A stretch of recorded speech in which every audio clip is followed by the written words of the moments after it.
Christian, how you doing, mate? No, good, my brother. How are you? Yeah, not too bad. How's training looking? Yeah, going well so far. Obviously, tough camp as always. You have to push through them struggles, but it's Yeah. all part of developing and growing as a fighter. And how's things going with COVID and training and that sort of obstacle? Yeah, things are a lot different. Obviously, the classes are a lot smaller. It's a lot more detailed with who comes in. So you have to select the right fighters for you, as in the fight group. So it's not public classes. It's a lot more just centered around the fighters. Okay, okay. And so you're fighting on next Thursday, the 18th of March at York 18th. Hall on Cage Warriors 120.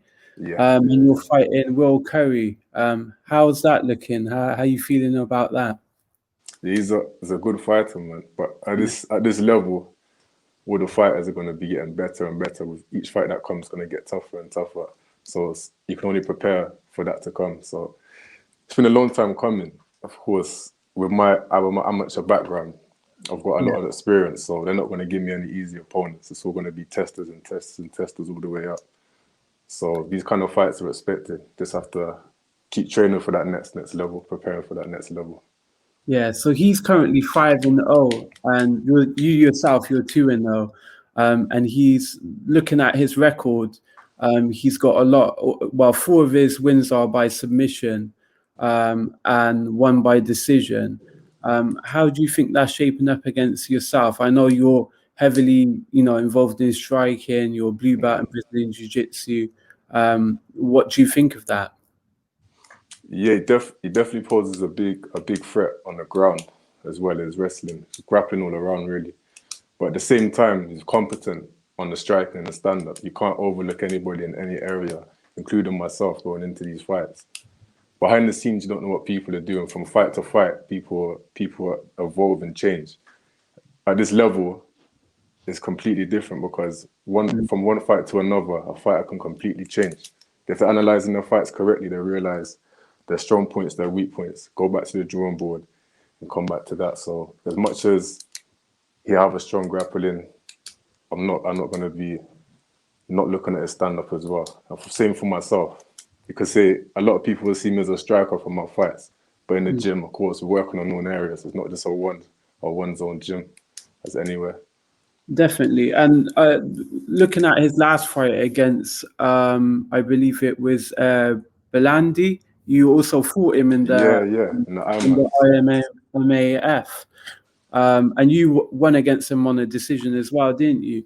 Yeah, yeah. Watching his fight, Will looked very dynamic in his striking. You can tell he's got a strong Thai background, and it's not something I suppose we've seen much of him from his last previous fights, where he's obviously submitted a lot of guys within the first round. Um, you yourself, you're at a high sort of level of kickboxing as well, so this could be a good stand-up fight, and or it could potentially go to the ground. Like, is there any hopes in which you would prefer, or you just willing to take it on as it comes? Like you said, as it comes, no, there's no pressure. Anywhere it goes, there's no pressure. Just to make the adjustments when you're in there. But whether it's stand up, grappling, wrestling, ground, take it as it comes and make the adjustments when you're there. Also, you have to prepare for all those areas. So Yeah. ready for all those areas. Okay. And so in his previous fight, how do you think he did? How did you think he did against Belandi? Dario, Yeah. Orlandi, yeah, yeah. Obviously, Dario was experienced opponent for him.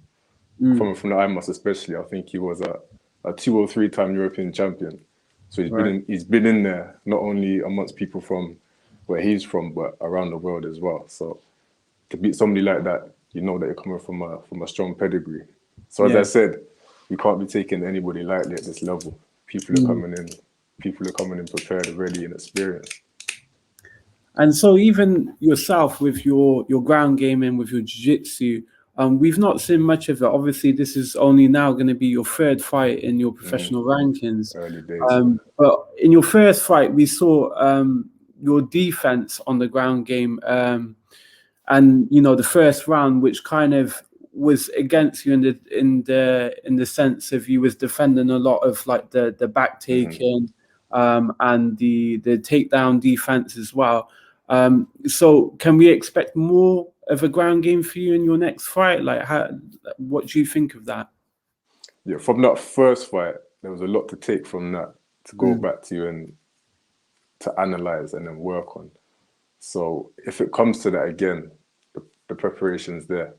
So it's one of them ones where if it comes to it, it comes to it. But if it doesn't, it doesn't. But I'm ready regardless.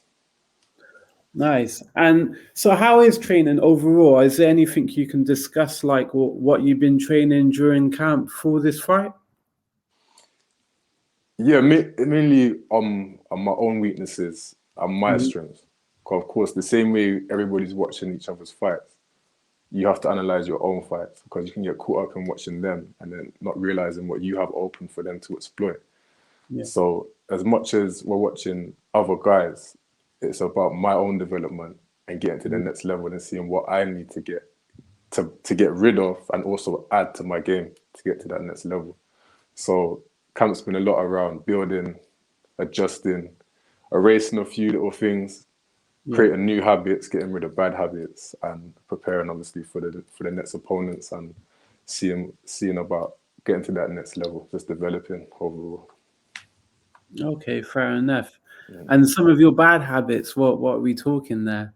Watch the fights and you'll see them. Watch the fights and see them. Enough. Yeah? Fair enough.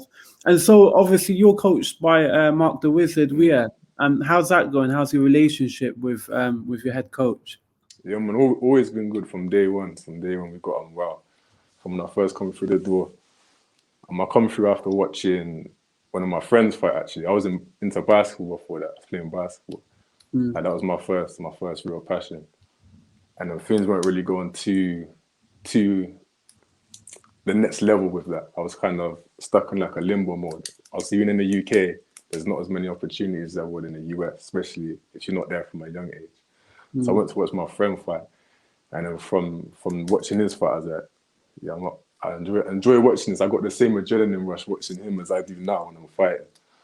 But yeah, man, I fell in love with the sport from there first, and then from my first day training, I haven't looked back. And obviously, Mark opened me with wide on to the gym and got on with everybody in the gym, good people, surrounded by good people.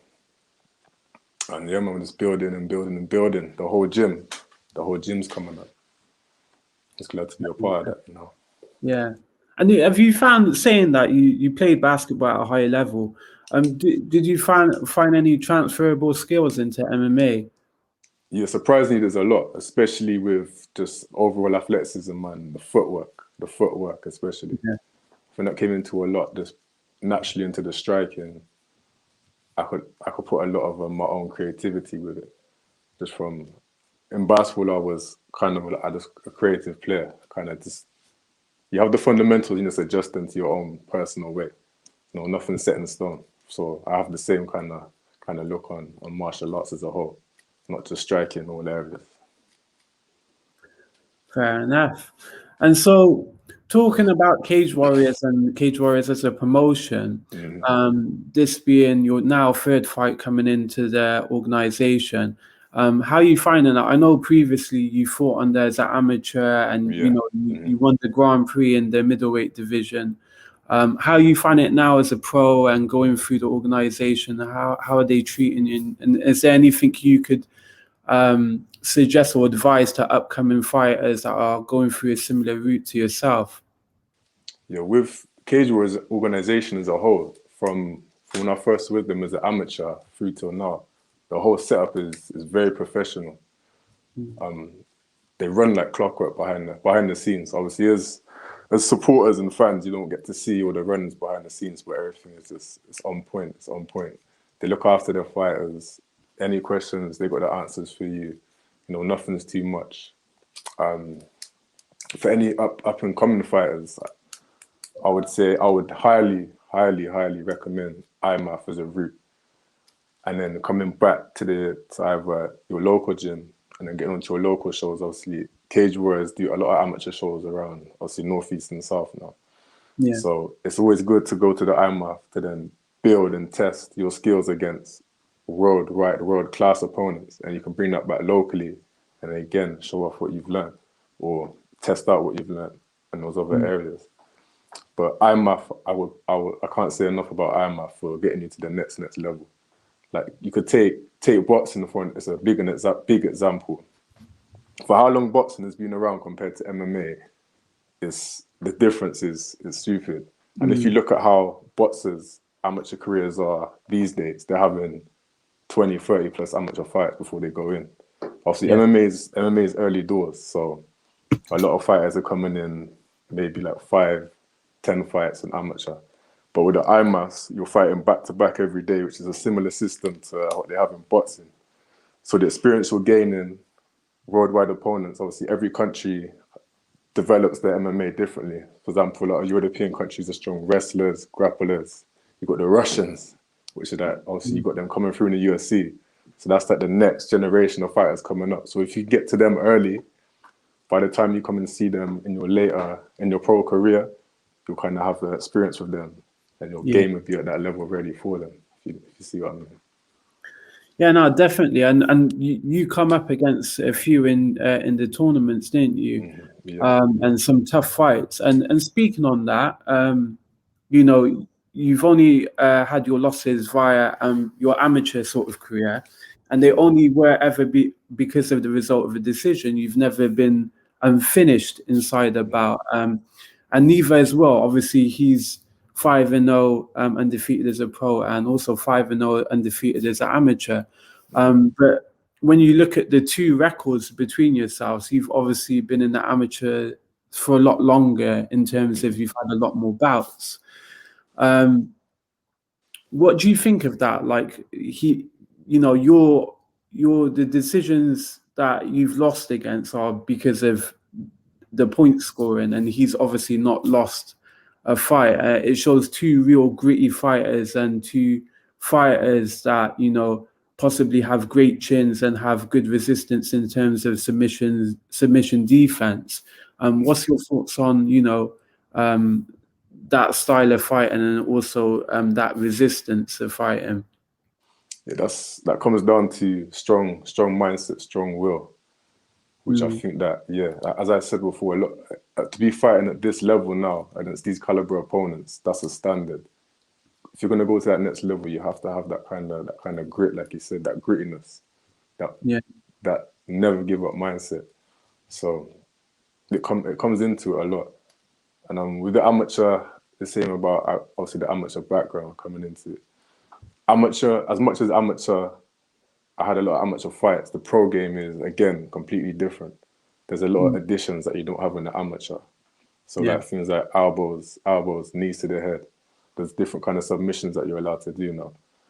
So you could say that he's had a lot more experience in those areas. So as much as I got a good experience in amateur, it's still not professional experience. So again, you can weigh them up as you like, but the same way it's one of them ones. It's quite close. Yeah, definitely. And your two professional fights both ending in TKOs. The first one was obviously the elbow that went into the punches and was stopped, and then your second one with the spinning heel kick. Any predictions on where this one may end up? No, never predict where the fight goes. But always go in there confident in your abilities. So yeah, I'm confident in my abilities in every fight. Looking forward to it, man, as always. Fair enough. Who knows? We may even see a submission. Like I said, anything can happen. Time will tell. This is it. Well, Christian, thank you for sharing a bit of time with us. You can watch Christian's fight live on UFC Fight Pass on Thursday the 18th. It will be held at York Court, Cage Warriors 120. Best of luck, Christian. I'm looking forward to another phenomenal fight from yourself and Will. Two great fighters, two undefeated fighters. It's definitely going to be one hell of a fight. Appreciate it, my brother.